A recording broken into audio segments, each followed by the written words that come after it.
Bonjour à tous et bienvenue au Portugal. Nous avons testé aujourd'hui la toute nouvelle Triumph Truckstone version RS. Alors tout d'abord, pas beaucoup de changements en fait sur ce modèle, c'est surtout une évolution assez importante quand même au niveau moteur. Et avant d'y venir, on va tout de suite parler d'esthétique. Donc comme vous pouvez le voir, c'est une moto qui est assez sombre puisque Triumph a décidé de passer le moteur entièrement au noir, donc c'est laqué noir de tous les côtés. On n'a plus ce petit peps, ce petit fun de la mécanique visuellement, je trouve que c'est un peu dommage. Mais bon, esthétiquement, vous pourriez aussi trouver que c'était plus sympa, on a une machine un peu plus rebelle, un petit peu à l'ancienne, toute noire comme ça. Bon. On a également une livrée noire et grise, mais il n'y a vraiment que ça qui va changer, donc le contraste n'est pas énorme. Mais c'est vrai que tout en noir comme ça, c'est aussi sympa, ça rappelle un petit peu aussi la T301, la première Speed Triple, que j'aimais beaucoup, avec son moteur tout noir également d'ailleurs. Chacun sera son avis sur l'esthétique. Le plus important, c'est ce qui a été apporté au niveau moteur.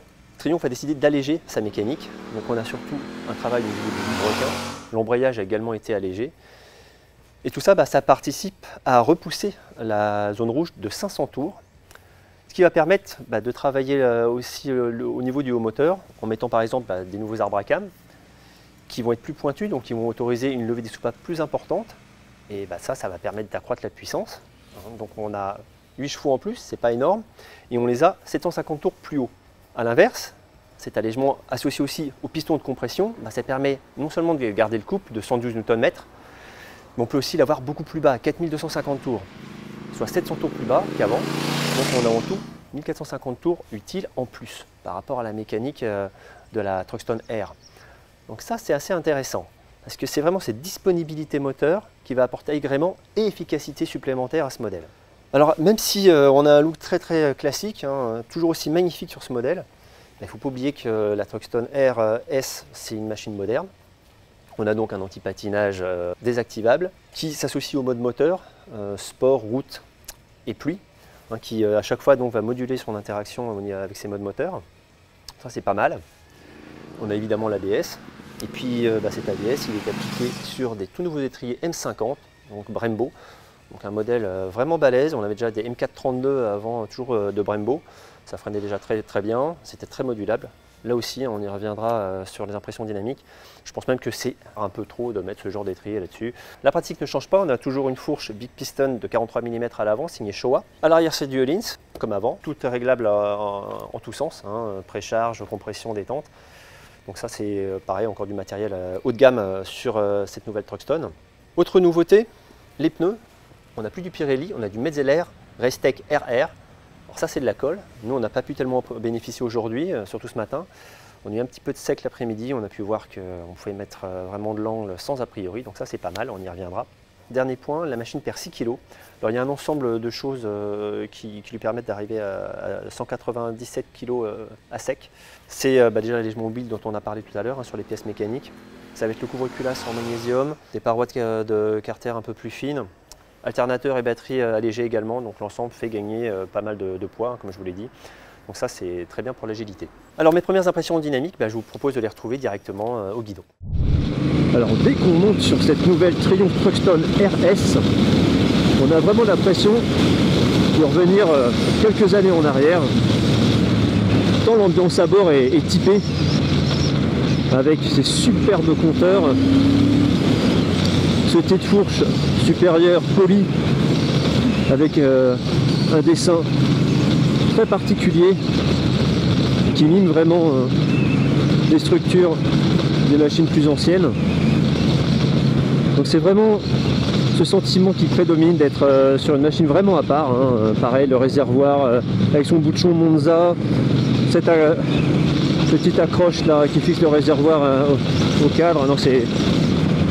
C'est vraiment super soigné. Et puis malgré tout, il y a des petits rappels qui prouvent qu'on est sur une moto au dernier standard technologique, avec évidemment le contrôle de traction, avec les différents modes moteurs. Et puis le refroidissement liquide intégral évidemment de la machine. Bon, tout ça fait que on sait qu'on est sur une machine moderne. Et puis après évidemment il y a le son de ce moteur, ça transporte tout de suite dans le sport à l'anglaise, ce twin qui vrombit, qui martèle un petit peu l'air de ces sourdes pulsations. Ah, c'est vraiment un plaisir, hein. Dès qu'on met en marche ce moteur, la bande sonore est assez géniale. Alors dès les premières évolutions, on retrouve aussi cette sensation de machine à l'ancienne, ce cadre double berceau associé à une colonne, un angle de colonne vraiment fermé. Ça donne une machine très réactive et presque assez vive, hein. Elle bouge un petit peu sur les raccords sur l'angle, c'est assez sensible, on a vraiment quelque chose de vivant, c'est ça que j'aime beaucoup. Et puis ce moteur, bah, encore une fois, il communique sa vie immédiatement. C'est sur les intermédiaires, là, en ville, c'est vraiment un plaisir à rouler. On est vraiment dans une autre dimension, hein, voilà, son guidon. On change vraiment d'époque, alors que toute la machine est ultra moderne. On est vraiment sur une authenticité de sensation assez rare. Alors le moteur n'est pas super souple, hein, en ville, sous 2000 tours c'est compliqué, ce qui est normal quand même pour un si gros twin. Donc on reste sur les intermédiaires, ça se passe très très bien. Jusqu'en quatrième ça va sans problème.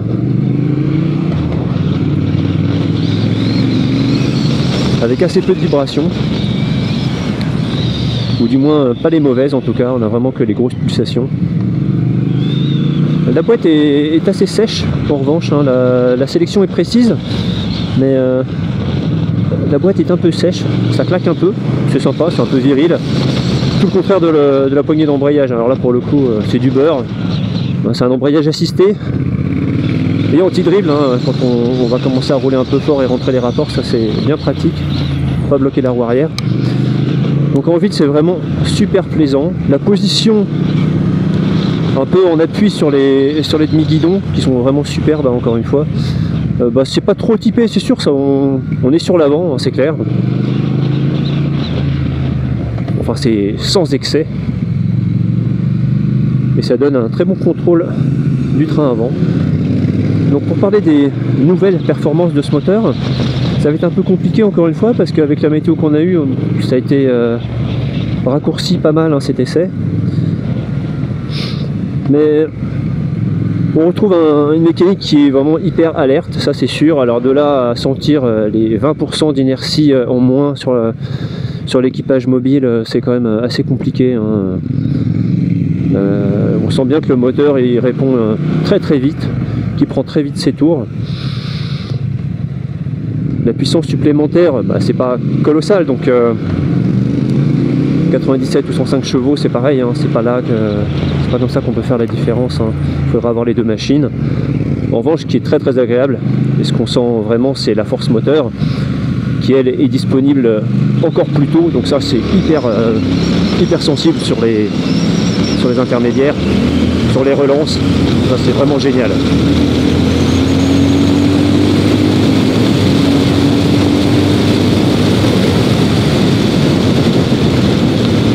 Alors ce qui est très bien aussi, c'est ces 500 tours supplémentaires.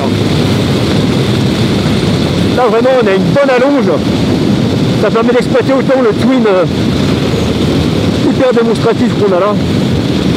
Ah, vraiment on a du caractère à tous les étages. Ça c'est vraiment chouette, hein. Donc vraiment cette disponibilité moteur, c'est ça qui est le plus important sur cette nouvelle Truckstop. C'est pareil, au niveau du freinage, Triumph a décidé de mettre des étriers de compétition, des Brembo M50. Bon, je pense que les M432 d'avant suffisaient, hein.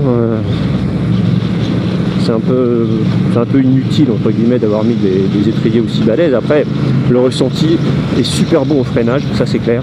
On a un excellent contrôle des décélérations, c'est évident. C'est très puissant et c'est toujours hyper dosable. Donc comme vous pouvez le voir, une machine qui me séduit toujours autant.